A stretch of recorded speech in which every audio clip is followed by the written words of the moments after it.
Hi, welcome to That Reminds Me Of, a podcast about film and the films that remind us of that film. You're here with Baron and the Doc. And the Maestro. Do we need another drink? Yes, we do. Yeah.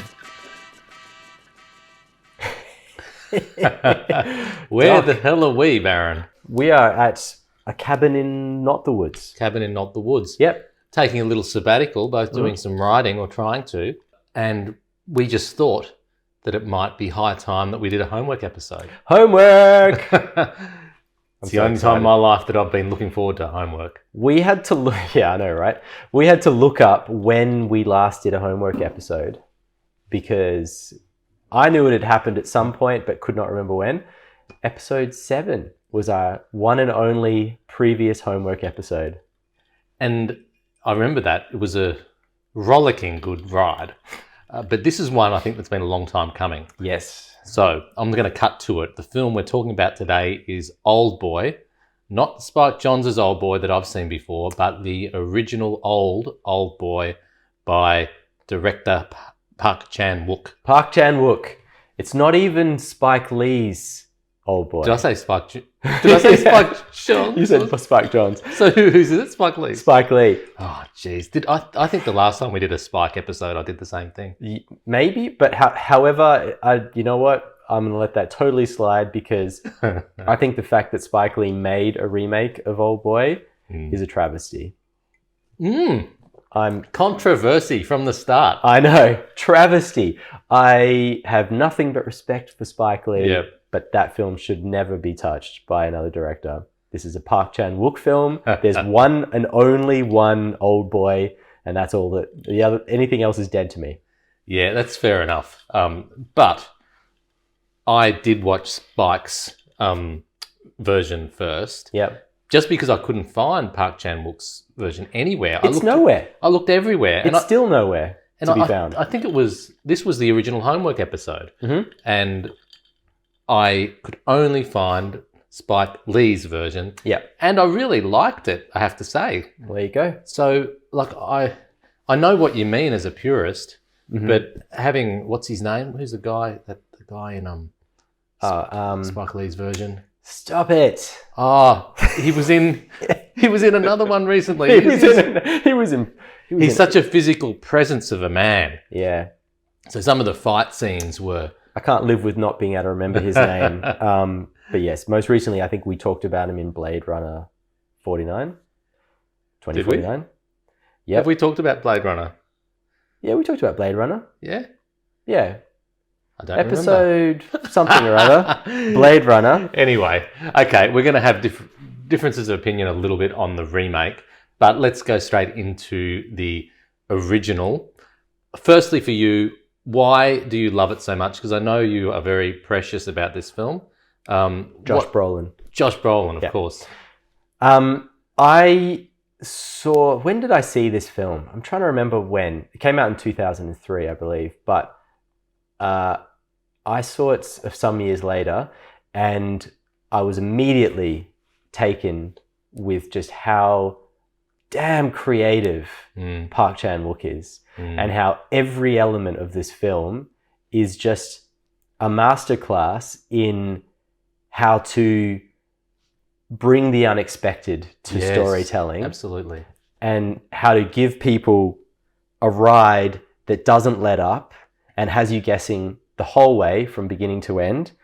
And it's just beautiful. I just love... for that reason alone, I love everything about it. Yeah, it's like surprise and delighting you all through, like you don't know what to expect with the, not just the plot, but the tone, the character motivations, the where the relationships are going to go, like everything. It's as though he does 5 minutes of it and then just changes direction and just does another film. Yeah, exactly. And I think recently we talked about something similar to that with Everything Everywhere All at Once. That sense of, every few minutes you're going off in a totally new direction. Yeah. This does that as well. And the thing I like about it is that it's like there's just nothing lazy in there whatsoever, and you can watch it and think at times it looks a little bit like a student film or a very, very low budget film just the way it's shot. Like there's certain sequences in there that are that a little bit. Like you think that's not beautifully shot. However, he's put everything into his angles, his how it's edited together, what the music's doing, what the characters are doing, and it never feels amateurish, even though you can tell there wasn't a load of money to make this film. Yeah, it's weird, isn't it? I want to dive in straight into one scene. Yep. And that's that fight scene where the hallway scene with the hammer. The hallway scene with the hammer. So I knew that you had thought that was quite a pivotal scene somehow. You must have told me. That scene just burns its way into your mind when you've seen it, I think. It does, but having seen the other version of that scene, I actually thought that scene was really well done in that. So that had me with Josh Brolin. It was really choreographed and quite professional. Yeah, and got you where it hurts. Yeah, and I was expecting next level with that hallway scene with Park Chan-wook because it's the original. And what I got, I think, was next level, but it wasn't what I expected because it wasn't polished. It was almost lame in some respects. Like it looked like a lot of the film looked like a theatre production. It looked like it was on the stage, and you could see them waiting for their cues and stuff like that. And yet it also seemed really real. Yes. And I just struggled in a good way with the tone of the whole movie, but that bit, and that just made me love it more, I think. Yeah, there have been any number of rip-offs of that scene since that was shot and put out there in the world, because I think every filmmaker looked at it and felt jealous straight away. Because why? Because I did love it. Yeah, but I can't work out why I would love it, given that it does have some amateur sort of quality to it as well. See, I disagree. I think that film is polished. That scene is polished as hell. Like I think everything in there that feels real because if you were to be in a fight, you would have to take breaks in reality. You know what I mean? Like you couldn't wail on someone non-stop, particularly if you're not like a trained fighter and not need to just take a few moments here and there to catch your breath. And then also it's a single shot. It just keeps tracking back and forth. And you just get this sense that there's no cuts. It's it's been choreographed enough for them to be able to do the whole thing. And those punches feel like they're connecting. They feel real. They do. And it's a hammer. What a weapon. See, that's the thing about Park, right? Is that he comes up with these iconic little things that are unexpected and stick in your brain, because it's almost like as a director, he's going with every element of the story. What is the thing that I can do here that is more iconic, more unusual, will kind of dig its way into your brain because it's a detail that you wouldn't have thought of, and when you do think of it, you can't unthink it anymore. Yeah, and that's what he does, like on so many things throughout the film and his other films. And his execution of that was so beautiful because I knew that the hammer was a thing. Yeah, and I knew because I'd seen the other one that he was about to go and on the journey to use the hammer. But then to see this for the first time and see the casual way that he's just looking around in drawers for something to take and stumbles upon the hammer. Yes. And how natural that was. And yet it probably was in the director's mind that would be iconic. Mm-hmm. And yet the way this icon is being found is just mid-conversation, just in the bottom of some drawer. I know. It's great. Really clever. Quick reminds me of, even though, is that really what we're doing with this? I don't know. We're not, but I think let's just litter them through if we feel like it. Pulp Fiction. When you've got that iconic scene where Bruce Willis is choosing his weapon to go in and get his vengeance, and he picks up one weapon at a time, sort of tries it out for weight and thinks, "Nah, I can do better," and makes his way through the list. The hammer reminds me of that. Aren't weapons cool in a way? That, like, we've just seen Thor, and how important Thor's hammer and then the jealous other weapon was. Yep. And I'm immediately reminded of like The Walking Dead, when you've got every character, you know, with their specific weapon, be it the crossbow or, you know, baseball bat or whatever. People they love have. it. Yeah, People love it. It becomes a character in itself. Yes, and the weapon that a person chooses is part of their character. Yes, it is. What they choose says a lot about them. Yeah. A hammer is a nasty, nasty thing to choose to go into battle with. Yeah. It's just blunt force. It's messy. It's going to be gross. And it's for someone to pick that up as their choice. Yeah. It says a lot about who they are. Yeah. This was a violent film, though, wasn't it? Park Chan-wook does not shy away from violence or sex or incest or anything that someone might turn their eyes away from or feel like is a bit too much for them. He's actually diving right into that. I think he dives right into the sex business. I think he quite likes it. The sex business. Yeah, I think he gets a kick out of filming those scenes. He does. And look, because we've decided to keep this episode fairly short, where once, like we said, at our writing retreat, we don't want to, spend too long doing this. Yes. Let's do spoiler alerts right now. Yes. And talk about sex and incest in particular in this film. Yeah, so I think this is a warning. Firstly, if you haven't seen the film, stop now. And secondly, if you're not keen on those topics, perhaps this podcast is not for you today. And this film is definitely not for you. Yeah, it's not for everyone. Last episode, whenever that was, 2 episodes ago, we talked about men, and that's not for everyone. This is definitely not for everyone. No, and yet I feel like everyone should see it. Yeah, agree. And decide if it's for them afterwards. But we're about to spoil it. So if you haven't seen it, turn it off, go see it, come back, press play. Okay. I've got things to say about how that plays out, the bombshell, but like what do you want to say about the theme, that part of the film? Talking about things as a young filmmaker that burn into your mind forever. We talked about the hammer scene.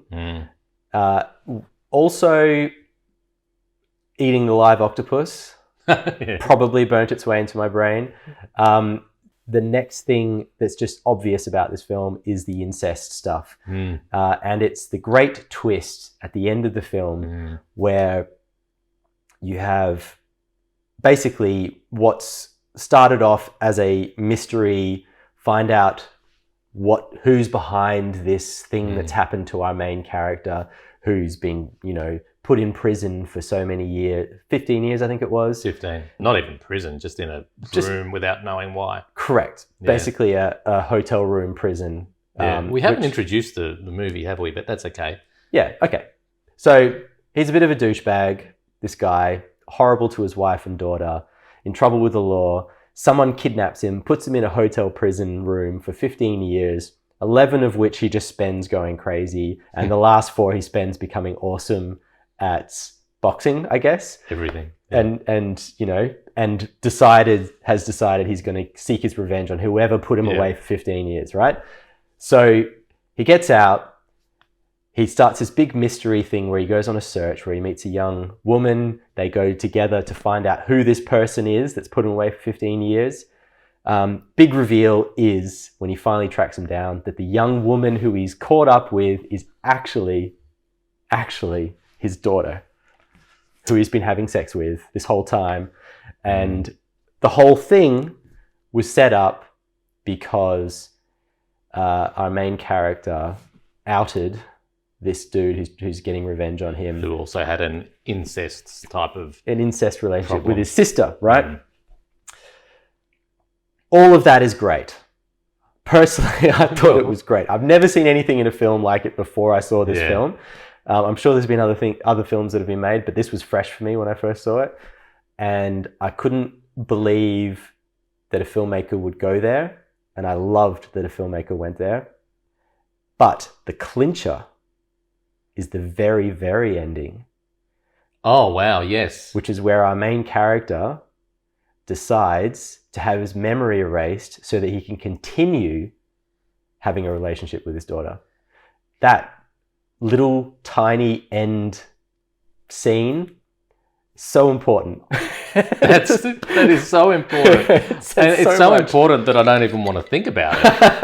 But that's the point that he's making, isn't it? Which is awful.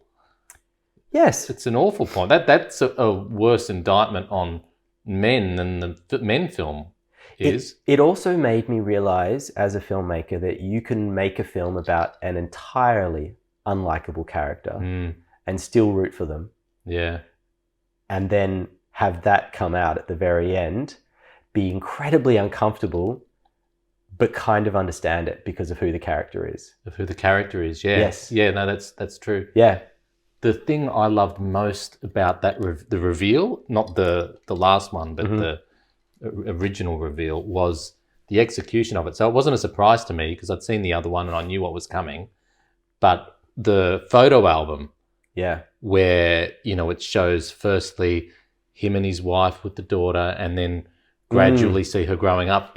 That is the most horrific moment in a film I've ever seen, because it just... It really, you're living it with him, and you're sort of not, you know, trying to understand, you're imagining him trying to understand it and work it out, and then having the horror of it hit him in the face. The whole time I was watching the film, because I've seen this film a number of times, we were seeing it in the cinema, 4K restoration, it was very cool. I was watching this lead up going, wow, there's so many clues throughout this film. I wonder if anyone's ever just guessed that this is the daughter. However, I don't think that would be common. It's just so brilliantly put together. Yeah. And then that photo, like that photo album comes out, it's the perfect reveal. Yeah. Because you get it halfway through the photos, you understand what's going on, but then it just keeps going and you got to see him realize what's happening. Yeah. Oh, and then you realize the genius of Park Chan-wook of like laying on what will become guilt later for him. So if you cut back to the earlier sex scene, which they play out in such like long-winded detail, and there's all this stuff that his daughter is saying to him about how she wants to please him. And then of course that comes back at the end and you're just like, oh, that's so nasty. Yeah. And he plays, my goodness, what a twist. Yeah. The button that is meant to kill the guy that's tormenting him instead turns on the bloody tape to play the audio of the sex scene. It's too much to handle. I think I need another drink. Yeah, that ending of the film just layers on the tragedy. Boom, boom, boom. Like it doesn't stop. It's just one thing after the other. And he cannot win. He is so thoroughly defeated, even though the villain tops himself. He's won. The villain's won through and through. Why did he do things like cut off his tongue and bark like a dog and all that sort of stuff? I get it that this is a time when he's basically begging his tormentor to just, you know, don't show my daughter this, you know, spare her, I'll do anything. Yeah. But he seems to just give away too much. I agree. I wondered if he was hypnotized or something. But I put that down personally, because I thought about that myself, to a Koreanism. Yeah. Like there's a couple things in the film that make you go, oh, that's odd. Like that's a bit over the top. But if you watch a bit of Korean cinema, those things are common. Yeah. And I've just come to put them down to a cultural difference. You know. Yeah. Like I don't think it would feel right in a Western situation for a man to throw himself down like that. It would feel odd, even though maybe it wouldn't be in actuality in that situation. But I think within that Korean kind of society, that's probably less odd. Yeah. Well, it was odd, but to us at least, but it was still true to the tone of not knowing what's going to happen next. So I forgave it. Yes. For that reason and enjoyed it for that reason. Yes, and in defense of it too, just in terms of the way it was executed, I love the way he throws himself on the floor, says, I'll be your dog, I'll lick your shoes, I'll do whatever you need. And then 2 seconds later, he's like, I'll eat you from head to No. toe and there'll be nothing left. And then he's straight back again to, I'm your dog, I'm going to, like he flip-flops so much and it's actually quite beautiful. Yeah. And we still don't know whether we love him or hate him, do we? Really? No, but I think it's so well established at the start that deep down he's just a piece of crap, really. Yeah, He's a selfish, horrible human being. Yeah. But the beautiful thing about that is that selfish, horrible human beings can be involved in tragedies, and you can root for them in the end. Yeah. It's crazy. Anything else we want to say? Let's wrap it up quickly. But do you have any other really critical points that you wanted to make that you've been sitting on all this time? There was one critical thing that I really noticed watching this again is that parts of the score I really don't like a lot. Yeah. There's parts of the score that feel really, really dated and off to me. But then other parts of it are more like classical music, and they feel correct. Yes. To be in there now, like they haven't aged at all. There's just some that is almost like soap opera music in there, like it's just an odd choice. Maybe in 2003 it felt totally fine, but to me it doesn't quite feel right. Yeah. And like I said, there's a few segments where the footage looks a bit amateurish that's been captured. It's not well lit. It's not, it looks almost digital, or like there's something kind of low rent about it. Yep. But then other sections of it are beautiful. So there's just a little inconsistency throughout the film. Again, totally forgave that. What I will mention, one of the sections which I didn't love the look of was the when we flash back to the school and Dae-soo is there, our hero, looking at himself as a young man running around the school, and that really reminded me of Vertigo. When at the end of Vertigo, who's the actor in Vertigo again? Anyway, is it James Stewart? James Stewart. He goes to the it was a convent. At the end, and he's sort of retracing the steps, and he's following. He's following the lady going up all the stairs, and you keep seeing that from different angles, and in the background suddenly she's running that way, and you get that there's that whole segment is in this film in that sequence. And so you didn't like that very much, or I thought it was okay. Again, I liked the way it was edited, and I liked what he was trying to do there. I just didn't like the way it was shot very much. I just don't think it looks as good as the rest of the film. It looked a bit different to the rest of the film. That's all.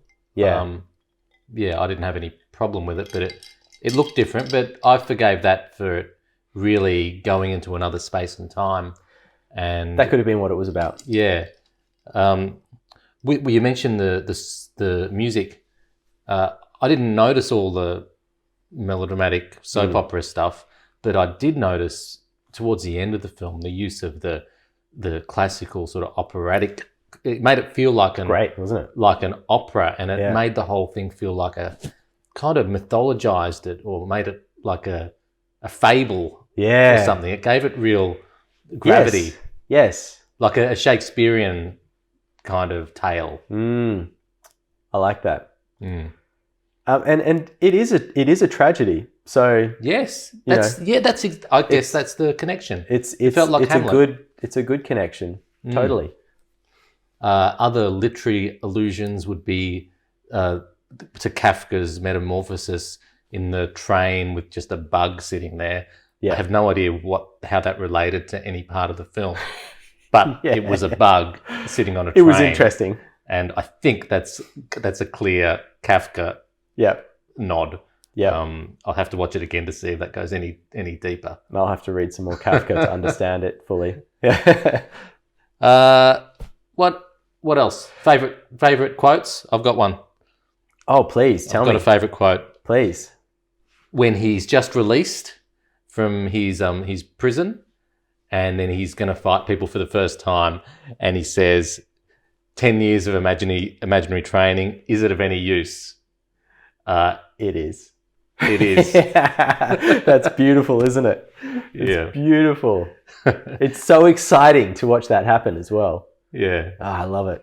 No, I haven't got any. I haven't got any quotes other than I can say that the dialogue throughout the film is unexpected. Always, it's great. No, I have no issues with any of it. It's all beautiful.